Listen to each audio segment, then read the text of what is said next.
punya adik meninggal dunia, ayah kepingin beliau jadi polisi dan dia juga bercita-cita jadi polisi.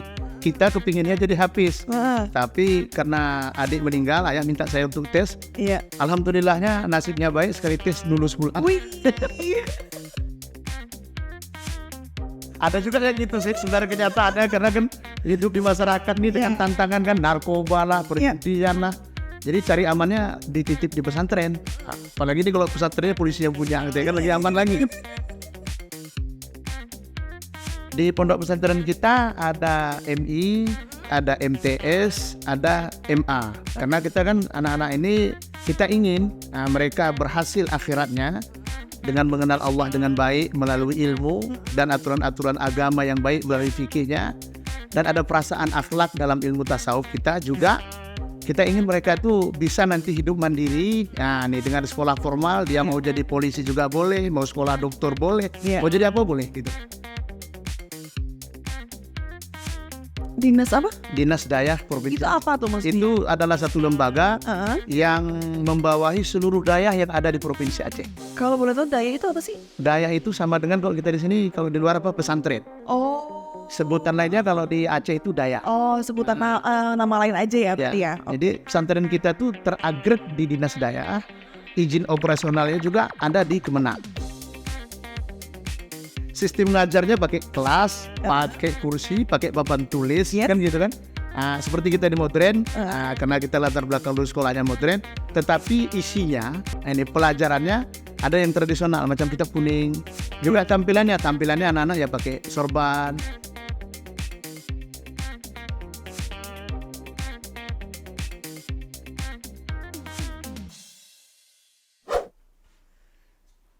Halo pemirsa, kembali lagi dalam podcast Polri Presisi bersama dengan Ibda Ines. Dan di kesempatan kali ini narasumbernya luar biasa banget, karena beliau ini ya sedari kecil ini ternyata bercita-cita menjadi hafiz Quran dan juga da'i, Masya Allah. Tapi ternyata saat adiknya yang bercita-cita menjadi polisi ini meninggal, akhirnya ayahnya ini meminta menjadi personel Polri.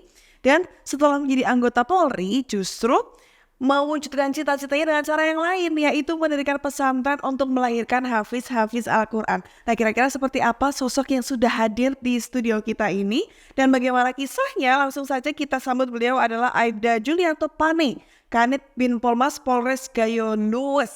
Selamat datang, Bapak. Selamat datang, Ibu. Apa kabarnya? Alhamdulillah sehat sekali. Bagaimana berjalan dari sana ke sini? Luar biasa. Kayaknya kekuasaan Allah tuh luar biasa terasa, dan kita di atas angin kan. Oh gimana? Tadi jadi yang saya sampaikan benar semuanya? Gimana? Yang tadi saya sampaikan di awal itu benar semua ya? Benar, insya Allah. Karena memang dulu di awal saya punya adik meninggal dunia. Ayah kepingin beliau jadi polisi dan dia juga bercita-cita jadi polisi. Kita kepinginnya jadi hafiz. Tapi karena adik meninggal, ayah minta saya untuk tes. Iya. Alhamdulillahnya nasibnya baik, sekali tes lulus bulan. Wih. Nah, kalau boleh diceritain juga kan, kalau Bapak ini kan pada akhirnya menerima ya. Iya, insya Allah. Dalam artian mungkin cita-cita awal menjadi dai, ya memuka agama dan lain-lain, tapi ternyata menurut istilahnya nurut kata orang tua gitu ya, untuk jadi polisi. Terus akhirnya sekarang mendirikan pesantren, ini apa rasanya? Saya lagi dulu nih. Alhamdulillah rasanya pertama senang ya, bahagia. Cuman di balik hikmah ketaatan sama orang tua itu mungkin Allah kasih jalan. Karena menurut kita kan dulu masih anak-anak berpikir seperti apa yang kita mau. Saya dulu bercita-cita karena sekolahnya dulu di pesantren Rodatul Hasanah Medan, kepingin meneruskan sekolah hafiz. Cuman ayah itu kan gak setuju, bukan gak setuju dalam artian menolak, karena kepingin jadi adik ini jadi polisi, pinginnya anaknya ada yang polisi gitu kan. Setelah ikut tes, lulus, ya kejadian tsunami di Aceh, pas itu saya lulusnya, waktu tsunami di Aceh, kita yang bersihkan jenazah semuanya kan di Polda Aceh. Kemudian setelah itu balik ke magang, dulu pakai magang 2005, setelah magang 6 bulan dinas ke Gayo Lues. Karena perjalanan dinas kita itu di Satbinmas, ya cita-cita pun ada untuk hafiz, akhirnya dirikan pesantren. Kalaupun tidak bisa jadi hafiz, minimal bisa mencinta hafiz lah.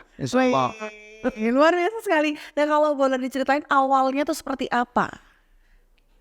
Pesantren kita itu awalnya sebenarnya kita di pesantren itu dulunya kawan-kawan yang anggota kepolisian itu kepingin ngaji, karena jadwal kita kalau di polisi itu kan agak berat. Harus penyesuaian lah sama gurunya gitu kan, penjadwalan. Kemudian kita ngaji di rumah kita, mereka datang, ada beberapa orang, kalau nggak silap saya 11 orang ketika itu datang ngaji di kita. Rupanya masyarakat juga nambah ikutan ngaji kan. Kemudian anak saya waktu itu masih kecil, usia 4 bulan kalau nggak silap saya, masih kecil. Sering nangis gitu kan anak-anak kalau malam lagi ngaji. Dicarilah pesantren sekarang, ditempatkan di pesantren sekarang, pilih. Itulah yang dibeli 25 kali 25, disitulah kita dirikan tempat kumpul sama kawan-kawan pengajian. Itu dulu awalnya. Jadi kita melihat juga di lapangan penyelesaian persoalan yang ada di tengah-tengah masyarakat kita. Memang pendidikan. Seandainya kesadaran pendidikan itu kita tanam, insya Allah kita akan lebih mudah. Maka pesantren, karena kenyataan yang saya jalani ketika itu, ketika anak-anak itu sudah nyantri, itu orang tuanya ikut berubah.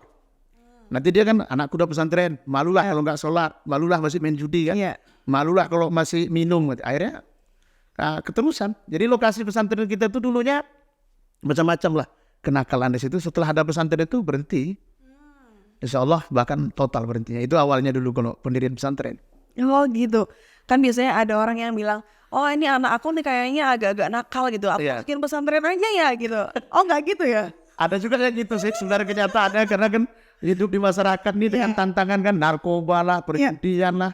Jadi cari amannya dititip di pesantren. Apalagi ini kalau pesantrennya polisi yang punya gitu ya, kan lagi aman lagi. Oke, jadi awalnya itu ngapa punya keluarga atau punya sendiri maksudnya? Kalau kita pesantren dari awal kita terus yang bangun. Nah, jadi ketika kita beli itu dengan dana kita sendiri 25 kali 25. Cuman seterusnya ada yang mewakafkan dari orang tua, mewakafkan tanah sekitar 2 hektar. Kemudian kita juga menggalang dana. Sekarang udah insya Allah udah 7 hektar udah lokasi pesantren itu. Berarti kalau misalnya untuk pondoknya, berarti ada jenjang sekolah formalnya juga di situ ya? Di pondok pesantren kita ada MI, ada MTS, ada MA. Karena kita kan anak-anak ini kita ingin mereka berhasil akhiratnya dengan mengenal Allah dengan baik melalui ilmu dan aturan-aturan agama yang baik melalui fikihnya, dan ada perasaan akhlak dalam ilmu tasawuf kita juga. Kita ingin mereka itu bisa nanti hidup mandiri. Nah, nih dengan sekolah formal dia mau jadi polisi juga boleh, mau sekolah dokter boleh, mau jadi apa boleh gitu. Itu agak format kita seperti itu. Intinya didasari dengan agama dulu ya, baik gitu ya. Didasari dengan agama baik, kemudian nanti kenyataan hidup juga harus dia rasakan. Gitu. Yang udah dewasa bicara ya. Baik Pak, untuk sekolah ini berarti di bawah Kementerian Agama ya? Sekolahnya di bawah Kementerian Agama, pesantrennya juga izin operasionalnya di bawah Kementerian Agama. Namun kalau di Aceh itu ada keistimewaan. Agreditas Dayah itu di bawah Dinas Dayah Aceh, Provinsi Aceh. Dinas apa? Dinas Dayah Provinsi. Itu apa tuh maksudnya? Itu adalah satu lembaga yang membawahi seluruh dayah yang ada di Provinsi Aceh. Kalau boleh tahu dayah itu apa sih? Dayah itu sama dengan kalau kita di sini, kalau di luar apa, pesantren. Sebutan lainnya kalau di Aceh itu dayah. Sebutan nama lain aja ya berarti ya. Jadi pesantren kita tuh teragret di Dinas Dayah. Izin operasionalnya juga ada di Kemenak. Mungkin boleh dikasih tahu sama pemirsa nama pesantrennya apa kalau di Aceh tuh? Ya, alhamdulillah nama pesantren kita nih Pesantren Ruhul Aqzam.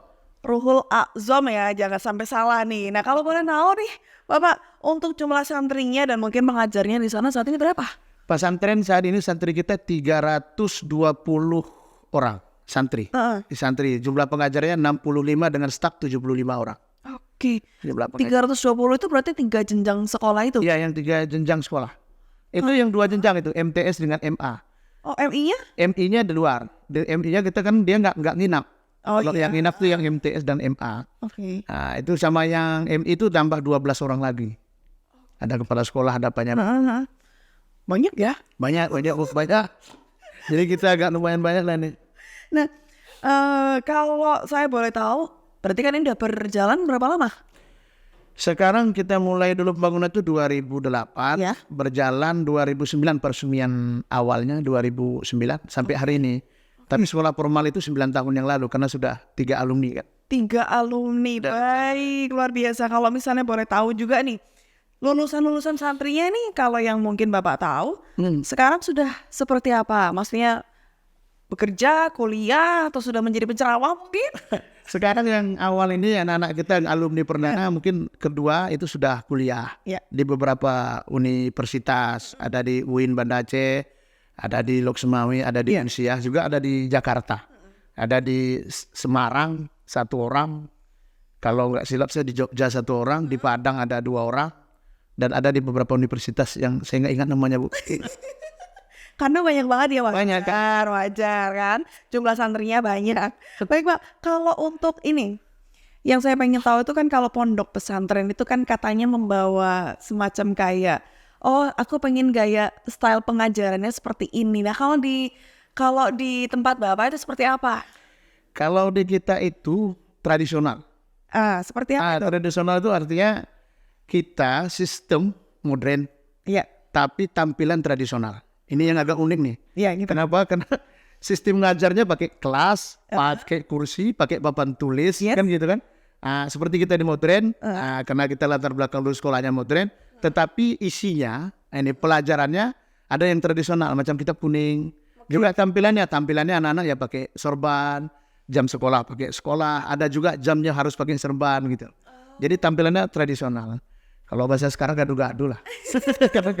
kadang-kadang modern, kadang-kadang tradisional. Itu yang bikin unik ya. Ya insya Allah itulah. Makanya harus ada. Punya jati diri sendiri dia. Iya, itu yang bikin unik. Makanya santrinya banyak banget. Allahu Akbar. Belum banyak lah nanti lah doanya. Semoga habis ini banyak ya. Insya Allah. Banyak.